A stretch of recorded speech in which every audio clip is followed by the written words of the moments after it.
ایک ہے نماز ہم پڑھ لیتے ہیں، آپ نے سارا پڑھ لیا، سارا تعدیل ارکان بھی کر لی، لیکن اگر آپ کا اللہ کے ساتھ ڈائریکٹ کمیونین اور ڈائریکٹ کمیونیکیشن قائم نہیں ہوا تو نماز، جس کو کہ کہا گیا کہ الصلاۃ معراج المومنین، جو قرب حضور کو حاصل ہوا معراج میں، وہ ایک بندہ مومن دنیا میں رہتے ہوئے حاصل کر سکتا ہے نماز میں، اگر اس کی روح جو ہے واقعتاً ہم کا نام ہو رہی ہو، الحمدللہ رب العالمین الرحمن الرحیم مالک یوم الدین اہدنا الصراط المستقیم ایاک نعبد و اگر ہم واقعتاً ایسے کہہ رہے ہو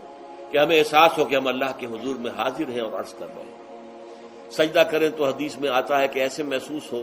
کہ گویا کہ میں نے اپنا سر اللہ کے قدموں میں رکھ دیا ہے، یہ ہے نماز۔ اب جو گفتگو ہو رہی ہے یہ ہم کلامی ہے، الصلاۃ معراج المومنین، اہل ایمان کے حق میں یہ نماز جو ہے یہ معراج کے درجے میں، لیکن یہ نماز کیسے نصیب ہوگی اگر روح سوئی ہوئی ہے، دبی ہوئی ہے، پسی ہوئی ہے، مزمحل ہے یا مردہ ہے؟ یہ نماز کیسے حاصل ہوگی؟ چاہے آپ 5 وقت کی نماز پڑھ رہے ہو، چاہے آپ نے ہیبٹ بنا لیا ہو نماز کو، چاہے کچھ بھی ہو گیا ہو، لیکن یہ کہ جب تک وہ روح بیدار نہ ہو، جب تک ہم کلامی نہ ہو، افلاق سے آتا ہے نالوں کا جواب آخر،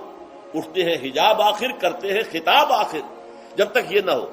جیسے کہ میں ایک حدیث قدسی انشاءاللہ آج سناؤں گا سورہ فاتحہ کے ضمن میں، کہ اللہ تعالیٰ کے سامنے جب کھڑا ہو کر انسان جب کہتا انی وجہت وجہی للذی فطر السماوات والارض حنیفا، دائیں بائیں سے بالکل اپنا تعلق کاٹ کر میں نے اپنا رخ کر لیا ہے اس اللہ کی طرف جس نے آسمانوں اور زمین کو پیدا کیا۔ اب یہ توجہ وجہ تو اگر یہ تو ہے چہرہ تو ہم نے کر دیا خانہ کعبہ کی طرف، اندر سے ہماری روح متوجہ نہیں ہوئی، وہ سوئی پڑی، اسے پتہ ہی کچھ نہیں کہ کیا ہو رہا ہے، تو اس صورت میں وہ کیا ہے؟ ظاہری بات تو پوری ہو گئی، نماز کا ثواب ہو جائے گا، فرض کی ادائیگی کا ثواب مل جائے گا، لیکن وہ اصل نماز تو حاصل نہیں ہوئی۔ یہ ہے وہ بات کہ وَإِذَا سَأَلَكَ عِبَادِي عَنِّي فَإِنِّي قَرِيبٌ، اے نبی جب میرے بندوں کی روحیں بیدار ہو جائیں، توانا ہو جائیں، حیات تازہ سے وہ ہم کنار ہو جائیں اور پھر وہ میرے بارے میں پوچھیں، وہ میرا تقرب حاصل کرنا چاہتے ہیں، تو آپ سے پوچھیں تو کہیے میں قریب ہوں، اجیب دعوت الداع اذا دعان، یہ ہے وہ دعا، میں ہر پکارنے والے کی پکار، ہر دعا کرنے والے کی دعا کو سنتا ہوں، قبول کرتا ہوں، جواب دیتا ہوں جہاں کہیں بھی مجھے پکارے، اذا دعان۔ اس میں در حقیقت وہ مفہوم آ گیا ہے there and then where ever، آپ اپنے گھر میں ہو کر پکاریں اللہ کو، آپ بستر پر لیٹے ہوئے پکاریں اللہ کو، الذین یذکرون اللہ قیاما وقعودا وعلی جنوبہم، ہاں ٹھیک ہے، بعض مقامات بعض اوقات قبول دعا کے لیے زیادہ سازگار ہے، حرم میں جا کر دعا مانگی جائے، اور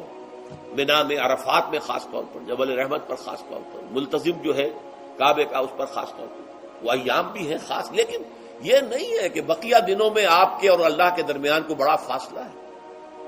یہ سارا دنیا میں مشرکانہ نظاموں نے تصور پیدا کیا، اللہ تو دور ہے دور ہے دور ہے دور ہے، پاک ہے پاک ہے پاک، تم ناپاک ہو ناپاک ہو ناپاک ہو، اور تم تو بڑی پستی میں پڑے ہو، تم اللہ سے براہ راست ہم کلام نہیں ہو سکتے۔ کوئی درمیانی چاہیے، کوئی لنکس چاہیے،